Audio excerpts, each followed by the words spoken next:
Kasmet Vilniuje parodų rūmuose Litexpo vyksta didžiausia mokslo ir studijų paroda Studijos. Čia moksleiviai ne tik yra supažindinami su studijų programomis, bet ir turi galimybę pabendrauti su studentais ar būti nukreipti tinkamą mokslo linkme. Mugėje dalyvavęs švietimo ir mokslo ministras Dainius Pavalkis siūlė jaunimui rinktis perspektyvias specialybes, bet kartu klausytis ir savęs. Dažnai kviečiu rinktis tas profesijas, kurias įvardyjame kaip labai paklausias, dėl ko kartais būna kritikuojamas, tiksliųjų mokslų, technologinių, gamtos mokslų, tačiau svarbus ir kiekvieno širdies balsas, savo talento pajutimas, gabumai, pomėgiai.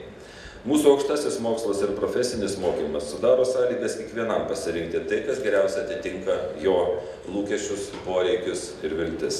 Šiemet tradiciškai parodoje dalyvavo ir Klaipėdos universitetas.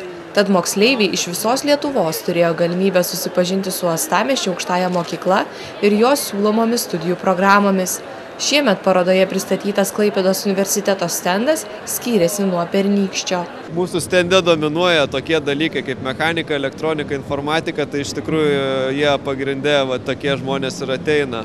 Atvyksta iš visos Lietuvos, iš Alytaus buvo kelios grupės, iš Vilniaus apskrities, iš Panevėžio, Kupiškio. Klaipėdos žmonių dar nesutikom, tai laukiame. Tikimės, kad kitom dienom ateis. Studentų nuomonė, tokios mugės kaip Studijos 2014 yra itin naudingos moksleiviams.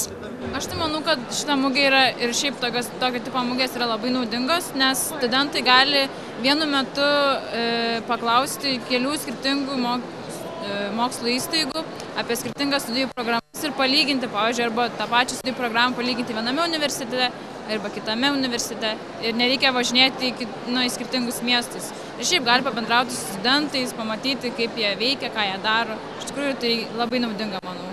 Mugė Studijos 2014 sostinėje šurmuliuos dar šiandien ir rytoj, nuo 10 iki 18 valandos. Ateik ir gauk atsakymus į visus tave dominančius klausimus.